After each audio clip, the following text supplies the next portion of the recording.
Hey guys, welcome back to some more AFK Arena. Today we're back over in the test account. We're going to be looking at the Delicious in Dungeon crossover. Want to throw down and show you exactly what they shared over on the Facebook page, which is the skills and abilities that we're seeing possessed really in action. But first I want to have a quick conversation and a quick comment about the dev notes. I know the dev notes for a lot of players were super disappointing.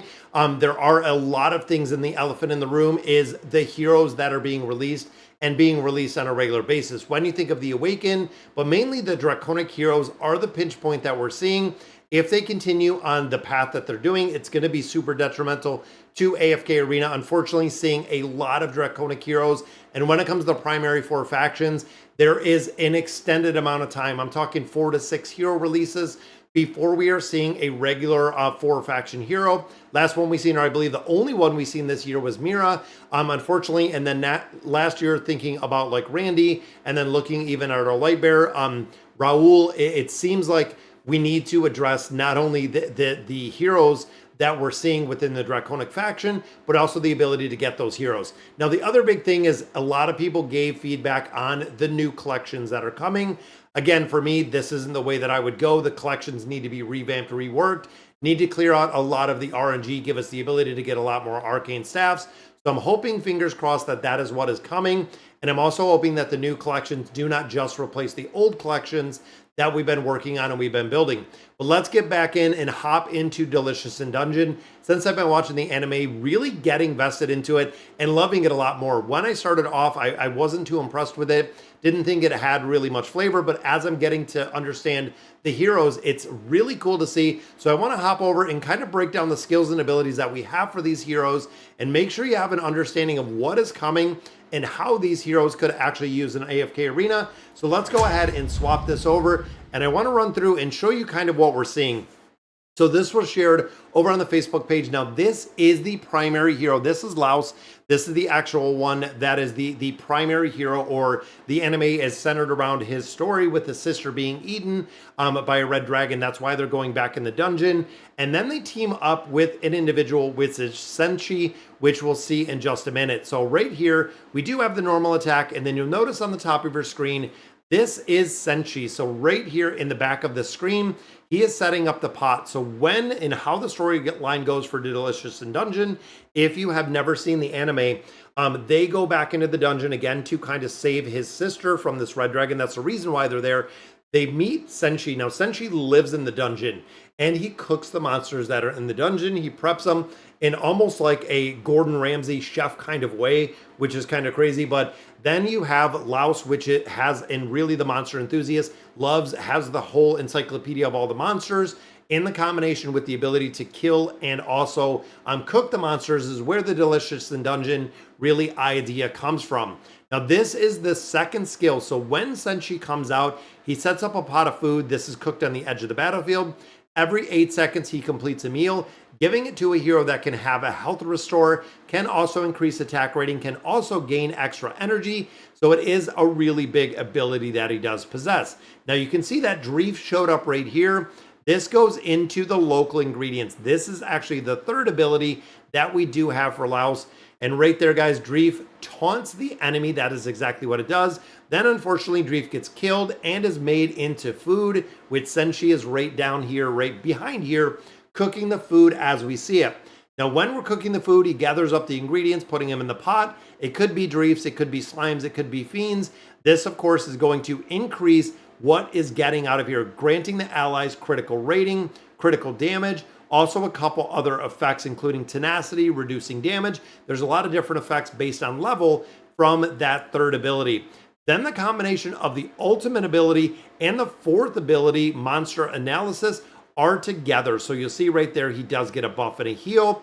Here comes our ultimate. Boom. That is the ultimate. So the ultimate is Houndstooth. This is the dog stance, frighten enemies. So it is a fear. Also does damage during this time. But in addition, you will notice right up here, the squiggly line. So Laos's sword right here has these 2 eyes. This is actually a creature that lives within inside of a sword. It detects danger. There's a couple of pretty cool things in the enemy that it does, and you'll notice that it is really shown right here in the monster analysis. When he uses the ultimate to intimidate the enemies, he analyzes the heroes, applying the stack of analyze, 1 stack every 1 second for a maximum of 6 stacks, which allows them to reduce the damage that the enemy is dealing to him. So this is going to be the survival aspect in here. Based on this, you can also increase the damage that is done in there, increase the damage dealt, and also reduce the damage of the enemy itself for his 4th skill and his 4th ability in there. Now, when we look at his counterpart, so the other counterpart is going to be the mage, which is Marcille, or Marcella, I think it is. Let me slide this over here so I kind of have a look at the skills and abilities, because that is the next one that we look at. All right, and the second one we have is Marcille. Now, this is the elf mage that we do have in here. Want to run through again kind of what we're seeing with the text and through the attacks. So the first two seem pretty basic, and then the third one's a little bit of a bigger explosion. I believe this one is the textbook magic.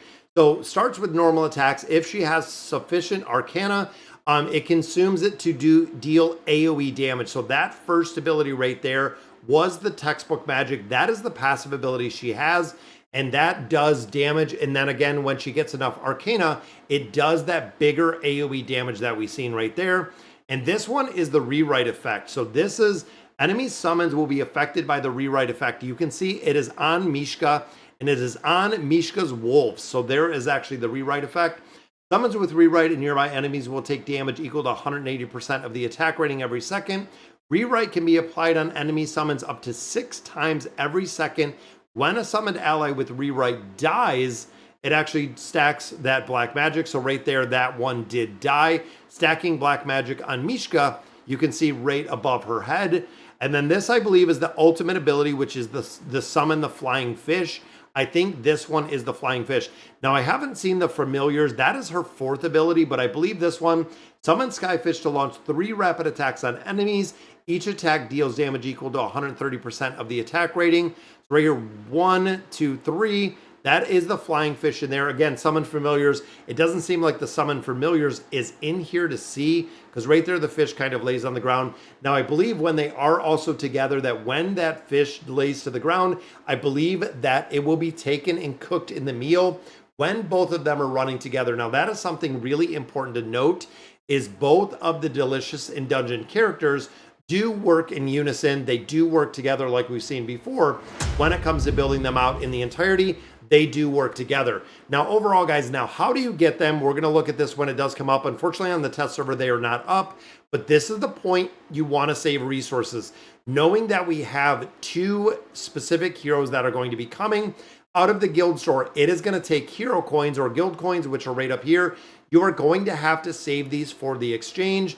Then you also do have the hero coins, which come out of the barracks right here. This is going to be a second part of the exchange.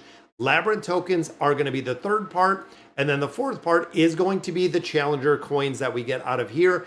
Those are going to be the 4 pieces. And a lot of players, again, over on YouTube have asked me, what exactly are we going to need to get these heroes? Because they love the anime. They love the crossover. They are joining because of the Delicious in Dungeon anime. Those are going to be the 4 components. Now, one thing to note, the Labyrinth tokens. So right here, the Labyrinth tokens are the number 1 in the biggest utilization piece when you're able to exchange for them. Now, one thing to note though, if you are not buying the heroes, so this is something that if you are not buying the heroes within AFK Arena, you're going to have to wait 53 days unless something dramatically changed to actually get the heroes in their entirety. And normally it would be 1 hero is going to be at the cost of $15.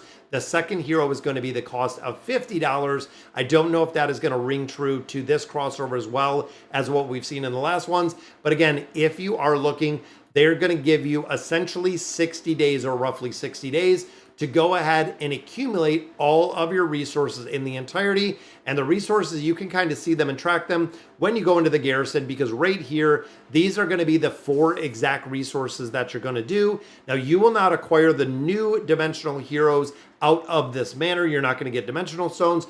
Do not exchange them in here, which players have done. You will not have access to the new heroes. These are for existing dimensional heroes only. That is the only way that you can get them right now because you cannot buy them. All right, guys, so let me know in the comments what you guys think. And as always, thank you guys for watching.